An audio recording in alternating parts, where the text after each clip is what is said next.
High বন্ধুরা, কেমন আছো? আশা করি সবাই ভালো আছো।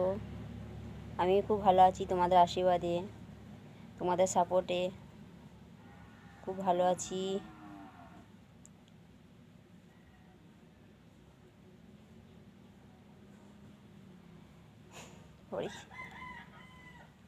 আজ খুব রোদ্দুর, যে কালকে জল হয়েছিল, আজকে এরকম রোদের জোর দেখো।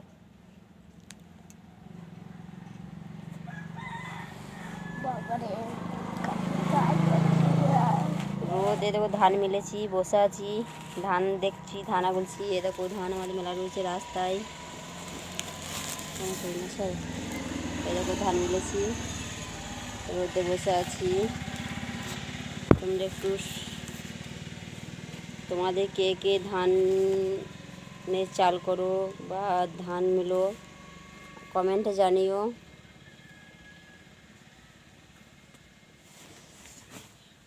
চোখে ঢুকলো,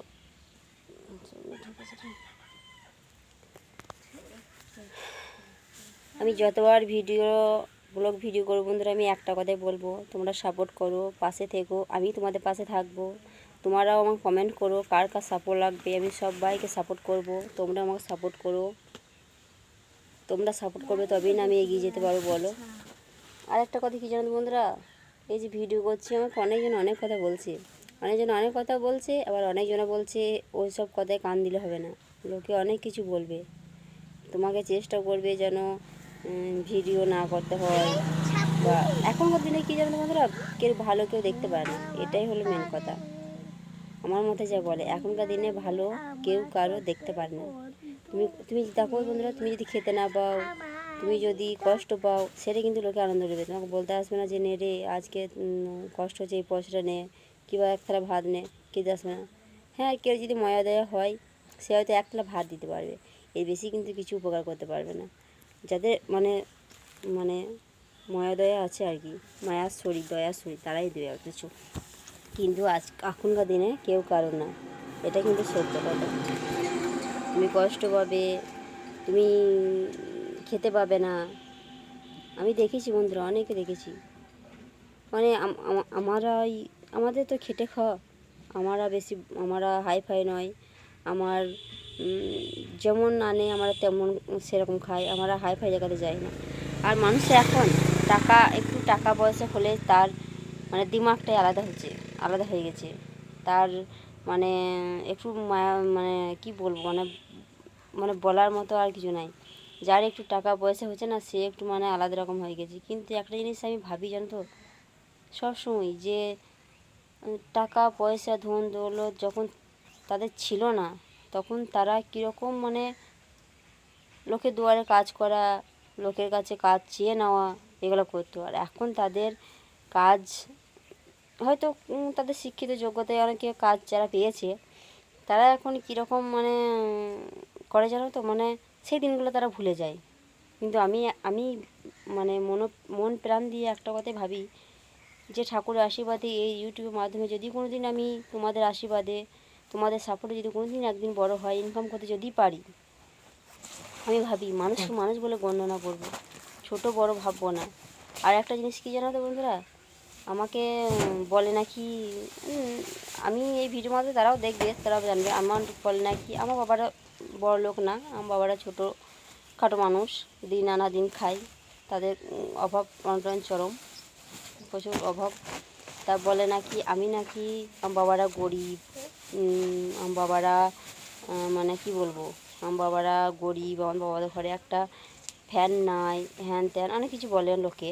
কিন্তু একটা কথা বলি বন্ধুরা, তোমরা বলতে পারবে বিয়ের সময় কেউ কখনো একটা ফ্যান দিতে পারে বলো? অত লোককে পারবে? তোমরাই পারবে বলো?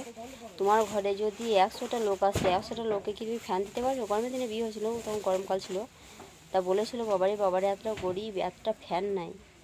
কিন্তু এটা বড় কথা না, হ্যাঁ বলো, যে এত বড় লোকের মধ্যে কাকে ফ্যান দেবে না দেবে। কিন্তু হ্যাঁ, আমার বাবারও গরিব, আমি মানছি যে আমার বাবারও গরিব, কিন্তু তাও বললে কতটা কষ্ট লাগে বলো তো, যে বাবারা গরিব, আমার বাবারা কত বড়। ঠাকুর যাকে যেমন দেয়, 5টা আঙুল কখনো সমান হয় না। আমার বাবারা হয়তো 5টা আঙুলের মধ্যে একটা আঙুল সব থেকে ছোটো, সেই ছোটোর মধ্যে আমার বাবা হয়তো আছে, এইটুকুই। কিন্তু বলেছে গায়ে মেখে দিয়েছি, কিন্তু যখন কষ্ট হয়েছে তখন বলেছি এইটুকুই, করার তো কিছু নাই বলো। যার বাবা যেমন সেরকমই তো থাকবে, কিন্তু লোকে বলে ছোটো করা এইটুকু, এর থেকে বেশি আর কিছু না। খুবই কষ্ট হয় সে কথাগুলো মনে পড়লে, মানুষের এত অহংকার, দিমাগ গরম, কী করবো, করার তো কিছু নাই। আমি শুধু ঠাকুরকে বলি, ঠাকুর তুমি আমায় ধৈর্য সহ্য এটুকু দিও। বিয়ের পর আমার আমার অনেক কষ্ট দুঃখ অনেক অনেক গেছে, মানে সেগুলো বলার নয়। সেই দিনগুলো ভাবলে আমার মনে হয় যে আমি কোথায় ছিলাম আর আজ কোথায় এসেছি। কিন্তু আমি শুধু, আর একটা কথা কী জানো বন্ধুরা, আমি শুধু মানে ঠাকুরকে খুব বিশ্বাস করি, আমি ঠাকুরের উপর ভরসা করি, যে গোবিন্দ থাকলে আমার কিচ্ছু হবে না। আমি সবসময় দয়াময় গোবিন্দকে ডাকি, হে দয়াময়, হে গোবিন্দ তুমি ছাড়া আমার কেউ নাই, তুমি থাকলে আমার কিচ্ছু যায় আসে না, আমি কোনো ভয়কে, সব ভয়কে জয় করব। এ দেখো আমি, আমার একটা হরিনামের দল আছে, আমি কোথাও গান করতে যাই খুব ভয় লাগে, এ বাবা কী করব না করব, ভয় লাগে। কিন্তু যখনই আমি স্টেজে উঠে যাই না, স্টেজে উঠি গোবিন্দকে স্মরণ করে প্রণাম করে যখন স্টেজে উঠি, তখন আমার ভয়কে, আমি কোথায় যে আমার ভয় চলে যায়, ভয়কে তখন জয় করে নিই। কারণ একটা কারণেই আমি জয় করতে পারি, আমি জানি যে আমার গোবিন্দ আমার সাথে আছে, আমার কোনো ভয় হবে না। আর আমার গোবিন্দ যদি আমার সহায় থাকে, আমার কেউ কিচ্ছু করতে পারবে না। আমি এটা সব সময় মানি, আর আমি, হ্যাঁ, আমি মন ও প্রাণ দিয়ে বিশ্বাস করি যে আমার গোবিন্দ আমার সাথে আছে, আমার কোনো ভয় নেই। তাই আমি অনেক জায়গায় গান করে এসেছি গোবিন্দ কৃপায়,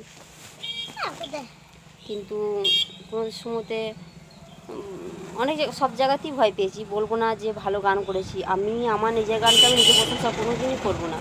তারা বলেছে না গান ভালো হয়েছে, কিন্তু সব কিছুই সম্ভব হয়েছে আমার গোবিন্দ কৃপায়, আমি এটা সবসময় মানি বিশ্বাস করি।